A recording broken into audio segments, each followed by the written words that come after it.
Hey everyone, if you've been following some of my recent videos, you'll know that my wife and I quit our 9-to-5 jobs after hitting coast fire. I am super excited to share with you today even more on this story with the top 14 reasons why we decided to move abroad and semi-retire in China. The actual travel process to China was quite the journey, and traveling with kids can be challenging at times. At the time, our kids were 2 years old and 9 months old, but actually, in reality, it wasn't too bad since we had an in-flight bassinet and we took a red-eye flight. In total, it took us 15 hours to fly from the US to China, and then we quarantined there for 8 days due to the COVID-19 restrictions at the time. You can see here in this picture how the hotel was actually really nice and the time went by pretty fast. So my wife is originally from China, and this is the very first time that her parents got to see their grandkids in person. It was such a special and happy reunion. Amidst the trials of traveling and quarantining with kids, it was definitely worth it since now we are living the dream life, you could say. A quick shout out to a couple other videos you can check out on this channel. The first one is Coast Fire, the easiest way to join the FIRE movement, and the cost to semi-retire in China, our first month expenses. You can definitely check those out for more details. Before jumping in, if you find today's video helpful, please leave us a like and subscribe for more on our financial freedom journey. Now, the first reason that we decided to semi-retire in China is because, for one, we have some more help with the kids. To be honest, the top reason we decided to semi-retire in China is that we would have more help taking care of our children. What I'm about to share, we haven't talked about with anybody, including our own family members. But my wife wanted me to share it with you in this video. She has suffered with depression since the late stage of her first pregnancy, and it became more and more serious as time passed. The original plan was to have my mother-in-law come from China to help when our first baby was born, but due to the COVID outbreak, she could not make it. And then we ended up having our second baby within a 16-month period.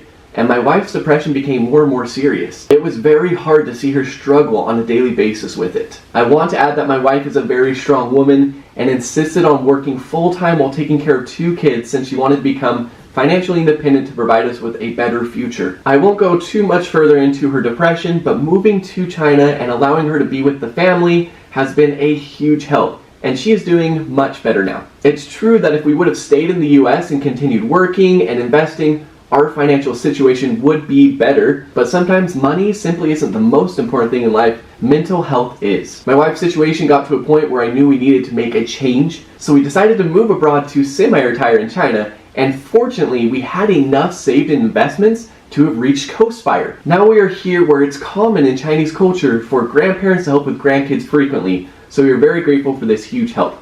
Number 2 is that we hit coast fire, as mentioned just barely. Coast fire is a popular retirement strategy involving saving enough money so that your nest egg can grow without any additional contributions. Upon reaching coast fire, you no longer need to work to save for retirement. Instead, you only need to work to pay for your current living expenses. This allows you to enjoy a more relaxed lifestyle and focus on activities you enjoy rather than working to simply earn a paycheck. This was a huge factor in why we decided to quit our 9-to-5 jobs and semi-retire in China.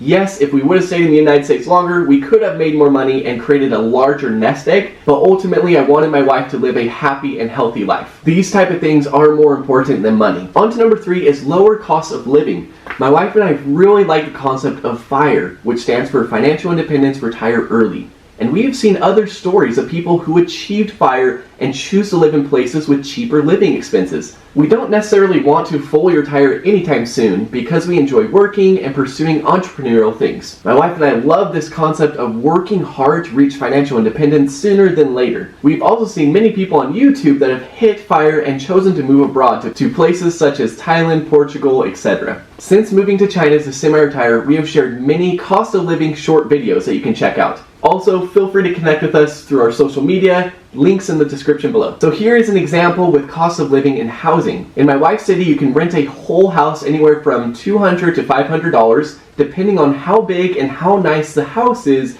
and the community you want to live in. This rental price is so much cheaper than in Utah, where we lived before moving to China.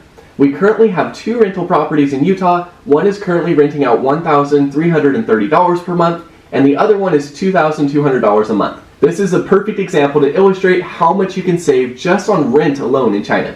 Number 4 is safety. According to Global Time, China is recognized as one of the safest countries in the world with low harmful crime rates and people's sense of safety reaching 98.6%. I can definitely attest to this since I've been to China in the past and I've always felt very, very safe. This is a big reason we decided to semi-retire in China because we want our family to grow up in a safe environment.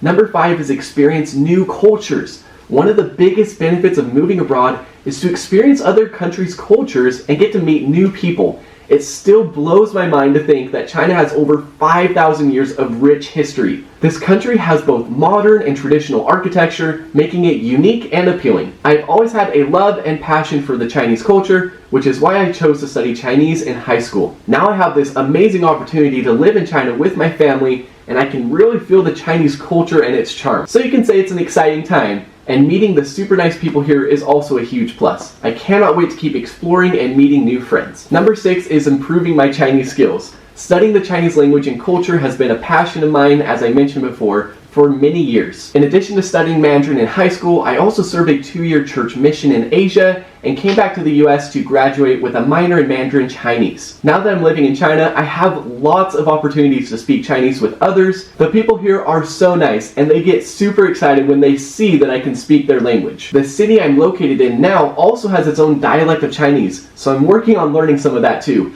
Wish me luck. My next goal is to get a Chinese driver's license, but to do so I have to take a test that only has Chinese characters. The rules for driving are similar to the US, but there are quite a few Chinese characters I need to learn before going and taking the test. Overall, I can tell that my language abilities are improving and I look forward to learning more.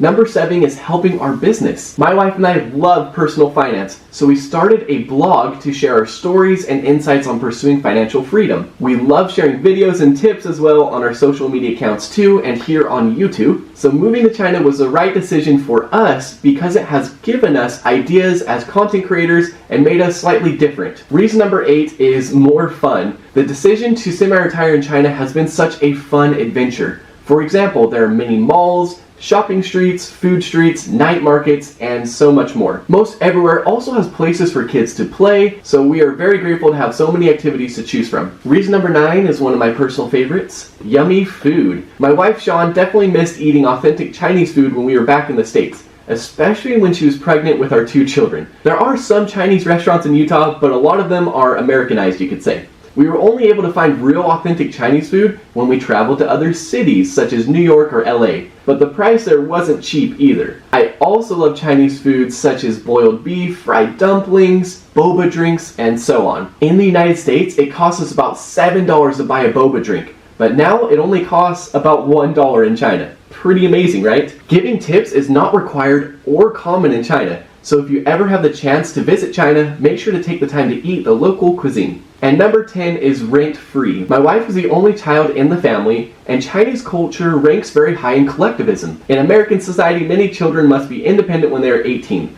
For example, most American kids need to pay their college tuition and take care of their own expenses. When living in a parent's house, sometimes you must also pay rent. This is because the United States culture is very individualistic, you could say. There may be more freedom, but sometimes there's less help financially from others. In China, it is very common to see 3 generations living in the same household. Grandparents with parents and grandkids. Now we are also 3 generations living in the same house because we live with my parents-in-law who also help take care of the kids a lot. They don't charge us rent either. We offered to pay multiple times, but they refused. My wife said that this is very normal. In China, usually parents won't charge rent to kids. Because of that, our expenses are even lower because of the rent savings. Number 11 is cheap and convenient transportation. In China, my in-laws have 1 car, 2 motorcycles, and 2 electric bikes. So we basically have free transportation, which is super nice. As of now, I don't have a Chinese car or motorcycle license, so I just drive around the fun electric bikes. These electric bikes are not expensive, and they are great for the environment since they run on electricity. Transportation systems in China are also pretty advanced with high-speed trains.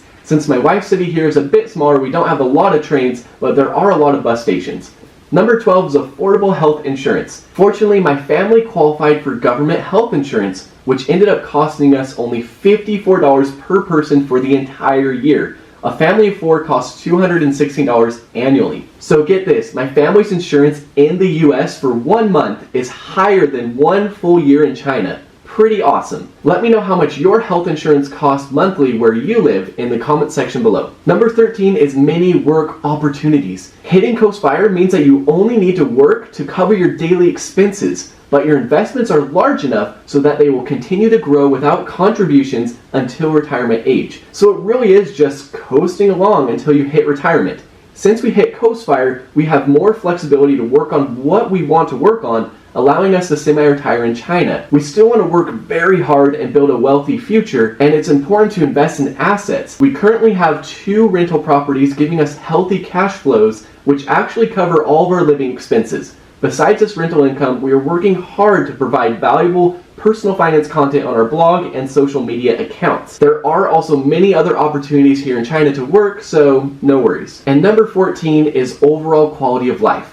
My wife and I feel our overall quality of life has improved because we stress a lot less about money and have more flexibility in our schedules. A big reason for this is due to the lower cost of living as mentioned before. Back in the US, we would cut our own hair at home to save money. Now in China, a haircut only costs $4 with no tips required. So I mean, it feels great to have a professional haircut without feeling like we're overspending. The quality of life has improved as well because we are able to go out more, enjoying outdoor food activities such as massages and other fun things. Although the cost for these items and activities are much lower in China, we still have a monthly budget and don't allow ourselves to spend indiscriminately. So if you're looking to semi-retire or move abroad, I hope that some of the reasons I provided in this video can be of some help. Although we all come from different walks of life, there are some clear advantages and adventures awaiting you in another country. Please make sure to check out more videos on this channel. Thank you for being here, and I'll see you next time.